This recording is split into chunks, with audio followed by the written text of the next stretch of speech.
এক নাবালিকাকে বিয়ে করে তার সঙ্গে জোর করে যৌন সম্পর্ক স্থাপন করে এবং তার অশ্লীল ভিডিও সমাজ মাধ্যমে ছড়িয়ে দেওয়া সহ একাধিক অভিযোগে মঙ্গলবার রাতে মুর্শিদাবাদের রেজিনগর থানার পুলিশ নদিয়া জেলার ডুবুলিয়া থানা এলাকার একটি হোটেল থেকে এক বিখ্যাত ইউটিউবারকে আটক করলো।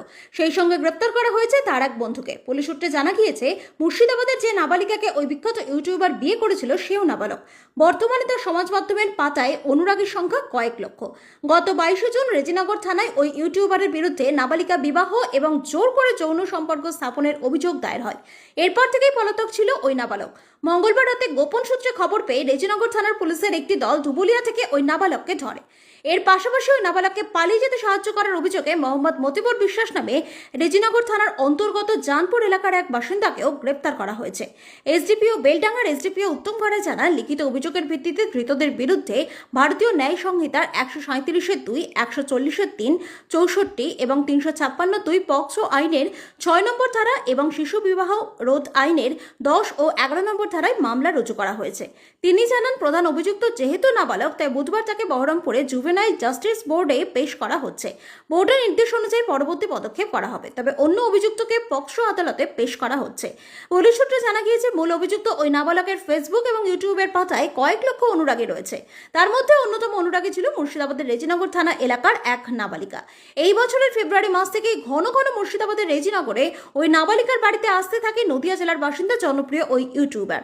এরপর তাদের বিয়ে হয়ে যায়। এসডিপিও বলেন, মেয়ের পরিবারের তরফ থেকে যে লিখিত অভিযোগ করা হয়েছে সেখানে জানানো হয়েছে, অভিযুক্ত ওই নাবালিকার সঙ্গে শারীরিক সম্পর্ক স্থাপন করার পাশাপাশি তার মেয়ের পরিবারকে হুমকিও দিচ্ছিল।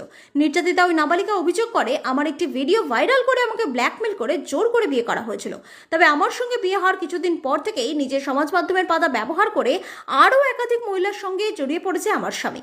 নাবালিকার মা অভিযোগ করেন, আমার মেয়ের বেশ কিছু অশ্লীল ভিডিও তৈরি করে সেগুলি সমাজ মাধ্যমের পাতায় ছড়িয়ে দেওয়ার হুমকি দিত জামাই। এর পাশাপাশি আমাদেরকে আরও একাধিক হুমকি দেওয়া হয়েছিল। সেই কারণে আমরা পুলিশে অভিযোগ জানাতে বাধ্য হয়েছি। এখন একটা ভিডিও হয়েছিল, ভিডিও করেছিল, কিন্তু সেই ভিডিওটা ও দেখে হঠাৎ পোস্ট করে দিয়ে বলেছে, তুমি যদি আমাকে বিয়ে না করো আরো ভিডিও পোস্ট করবো, তোমার লাইফ বরবাদ করে দিবে। আমি ওকে বিয়ে করতে বাধ্য হয়েছিলাম। ব্ল্যাকমেল করতো, দিয়ে আমি ওকে বিয়ে করতে বাধ্য হয়েছি। আর এখন ও ওইসব ভিডিও ভাইরাল করে এখন ও আমার দিকে আর ফিরে তাকাচ্ছে না। এখন অন্য মেয়েদেরকে নিয়ে ফুর্তি করে বেড়াচ্ছে। এখন তাহলে আমার লাইফটা কি হবে? এখন তো আমার পুরো জীবনটাই বরবাদ করে দিল। তাহলে আমি এখন কি করব? আমি বলেন। ছেলেটা অ্যাকিউজড আছে, সে মাইনর ছেলে আছে, তার বয়স হচ্ছে 17 ইয়ার্স। ওর বিরুদ্ধে একটা অ্যালিগেশন ছিল যে একটি মেয়ে একটা এলিগেশন দেয় যে তার সাথে শারীরিকভাবে সম্পর্ক করে এবং সম্পর্ক করে তাকে মিসইউজ করা হয় এবং তার পরিবারকে ভয় দেখানো হচ্ছে। তো সেই